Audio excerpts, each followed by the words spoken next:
Hello students, मैं Rajesh Bhatia free English classes YouTube channel पर आपका हार्दिक स्वागत करता हूं। आप लोगों का जो इंग्लिश का पेपर था बहुत ही इजी आया था, बहुत ही सरल आया था और आप लोगों ने बहुत ही अच्छा पेपर किया है। आप लोगों ने मुझे कमेंट किए। अब जैसा कि आपका कमेंट आया था कि आप लोग हिंदी के क्वेश्चन भी कुछ जानना चाहते हैं, तो मैंने मेरे कलीग हैं मिस्टर राकेश बेनीवाल, उनको मैंने यहाँ इन्वाइट किया है कि ताकि वो आपको हिंदी के इंपॉर्टेंट क्वेश्चन बता सके। हेलो फ्रेंड्स, मेरा नाम राकेश बेनीवाल है। मैं आज आपको हिंदी के इम्पोर्टेंट क्वेश्चंस आपके साथ शेयर करने जा रहा हूं, जो कि आपके कल हिंदी का एग्जाम है उसके लिए बहुत ही इम्पोर्टेंट है। आपकी फर्स्ट बुक है जिसका नाम है सर्जन। उसके अंदर फर्स्ट पार्ट है काव्य खंड।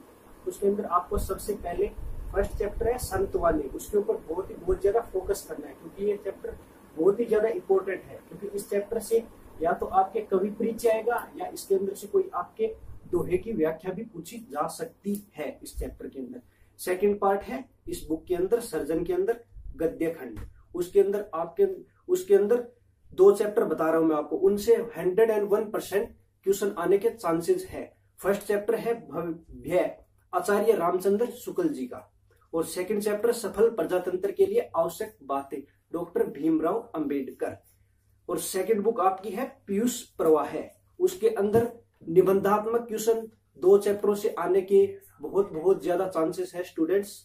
फर्स्ट चैप्टर है सत्य के प्रयोग महात्मा गांधी। सेकंड चैप्टर है गोरा रेखाचित्र महादेवी वर्मा।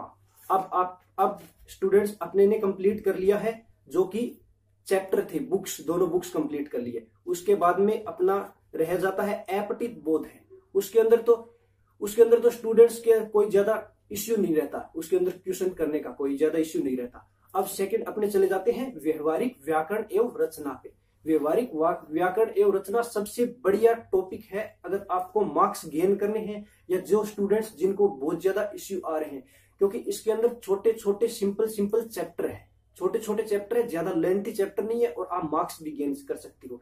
जैसे फर्स्ट चैप्टर है भाषा, उसके अंदर से कोई क्वेश्चन आएगा तो आपसे यह पूछेंगे भाषा किसे कहते हैं, उसकी डेफिनेशन पूछेंगे, या पूछेंगे हिंदी भाषा की कौन सी लिपि होती है। तो एक नंबर के क्वेश्चन आएंगे, तो उनको अगर आप बिल्कुल करेक्ट करते हो तो आपके नंबर कटने के बहुत ही कम चांसेस हैं। उनके ऊपर आप क्योंकि फुल स्कोरिंग कर सकते हो। इसके अंदर पूरे इस चैप्टर के अंदर इसके अंदर पूरा व्यवहारिक व्याकरण एवं रचना के अंदर एक चैप्टर है जिसके अंदर आपको थोड़ी सी टिपिकल चैप्टर है, वो है अलंकार का। उसके अंदर आप नॉर्मल अनुप्रास रूपक या यमक अलंकार पढ़ के जा सकते हो, क्योंकि ये तीनों बहुत ही इंपॉर्टेंट है। बेसिकली रूपक अलंकार के ऊपर बहुत ज्यादा फोकस करना। इसके अंदर अब मैं निबंध के बारे में आपको बता देता हूं कि कौन कौन से निबंध इंपॉर्टेंट है। इसके अंदर सबसे फर्स्ट पे आएगा निबंध आएगा बेटी बचाओ बेटी पढ़ाओ, वो निबंध वेरी इंपॉर्टेंट है।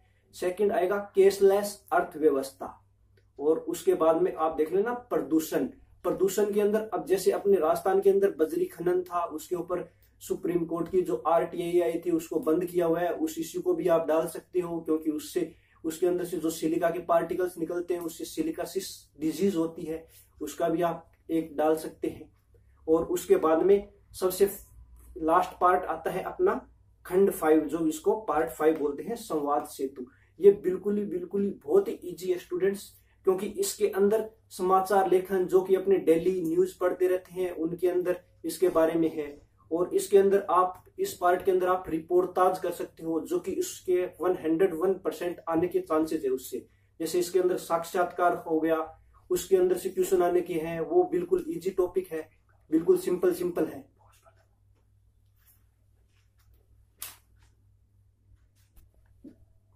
तो स्टूडेंट्स, आपको हिंदी के क्वेश्चन बता दिए मिस्टर राकेश सर ने। आप हिंदी क्वेश्चन को अच्छी तरह करिएगा, और जहां तक चांसेस है 50% आपको बिल्कुल आपको मिल जाएगा। ठीक है स्टूडेंट्स, तो आपको कल के पेपर के लिए बेस्ट ऑफ लक। थैंक्स, धन्यवाद and have a nice day.